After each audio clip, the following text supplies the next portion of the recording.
Oh, well, that feels good. This is just kind of a dead, that kind of just big weight. You need a net. Need a net on this or not? Yeah. Just feels like a big. Yeah, let's net this one. Some good ones here. Yeah, if you don't mind. I'm just kind of snapping off the back here. Yeah, we've been marking them. There's some I marked some pretty good just fish staying down. Yeah. Just. All right. That's better walleye. Drag isn't too. I don't have the drag like super tight. It's a better walleye. I could tell on the head. Yeah. It's feeling. Now it's starting to wake up. Before it was just kind of a. I'm marking them under us here. I'm marking some good ones. Yeah. Oh yeah. Not bad. Nice one. Oh, nice yeah. fish. Nice fish. Yeah. Oh, there you go. Oh, okay. There you go. Perfect. Bait just. I knew they were there. Just popped out. That works. There we are. Oops. On a nice sunny day.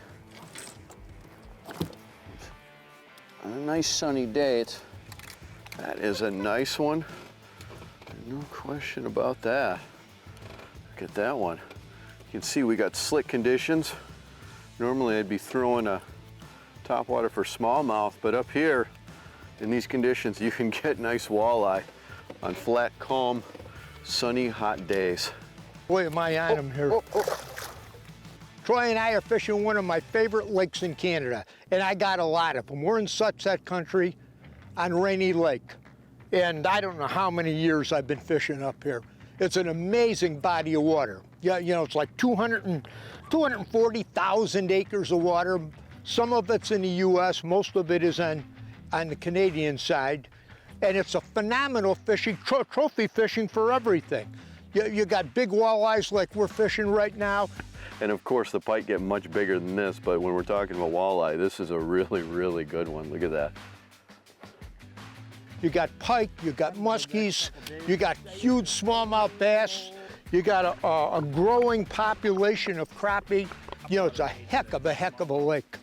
And we're gonna be up here for a few days and hunting. We might do a little piking in between walleyeing, but it's the middle of August, and what does that mean up here? It means a lot of these big main lake deep humps like this draw a lot of fish, everything. Pike, walleye. Right, we are walleye fishing right now, but these structures hold both walleye and pike, and depending on what we're seeing on the screen, I got my pike rod rigged up. As you can see, this has been chewed a little bit. So when we mark some bigger marks on there, I'll throw back, I'll snap jig this, and then if it looks like walleye, you know, I'll throw out the jigging shadow wrap. And occasionally, you know, a big walleye will hit a big swim bait like this. I've been seeing fish all along. I know, we marked a whole lot. Dad up on the front has Mega Live on, which is great for him up in the front, kind of scanning in front and out away from the boat. And when I'm dragging and snapping off the back, it's great to have on this screen the map. I get to see the structure, the layout, position of the boat. And over here, most of the time I'm snap jigging off the back of the boat, so I want to see what's directly down. So I have the 2D sonar, and then I have the down imaging, which makes an even clearer picture of what I'm seeing there, so I can identify fish and the structure and see the separation even more in the imaging. And also the 2D sonar is really nice for just the overall structure, bottom composition as well. You know, when we're fishing reaction baits like this, I personally I'm casting it probably 50% of the time. Yeah, you know, working toward fish, I'm seeing them on Mega. There's a big fish under me here. And the other method that we use another 40% of the time about is pulling. You know, like you'd be pulling a spinner or a Lindy rig, say. And that's what Troy's doing. So I'm casting specifically to a couple areas that he got. You got him? Yep. Yeah, he's got another one. This was dragging way out back. Dragging way out back. Yeah. It don't look big. Wow, this is when they wake up when they get near the boat. So this is, and we're, got a little bit of weight to it. Did it wake up? I don't know.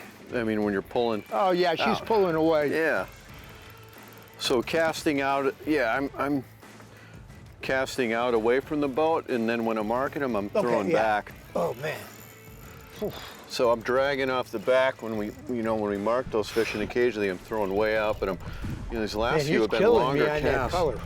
Not a big one. Just It's to a keep, little one. I ain't even gonna, that's an eater. You're That's a on your flipper. own. You're on Felt your a own. lot bigger. It was hooked in the, I can flip that one in.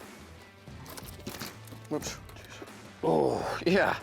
There's some giants out here, but tell you what, you need them this size to be able to grow them to the trophy size years later, and these definitely make up the majority of the classic memory maker shore lunches that I think anybody that comes up to Ontario absolutely loves.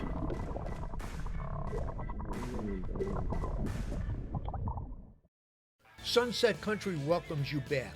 All you need is a passport to rediscover the wilderness and make dreams a reality. In Sunset Country, there's more lakes than people, a multi-species mecca for walleye, pike, bass, muskie, and trout. Ontario's bigger than Texas and closer than you think. Rekindle your passion and experience the greatest fishing destination on earth, Ontario Sunset Country.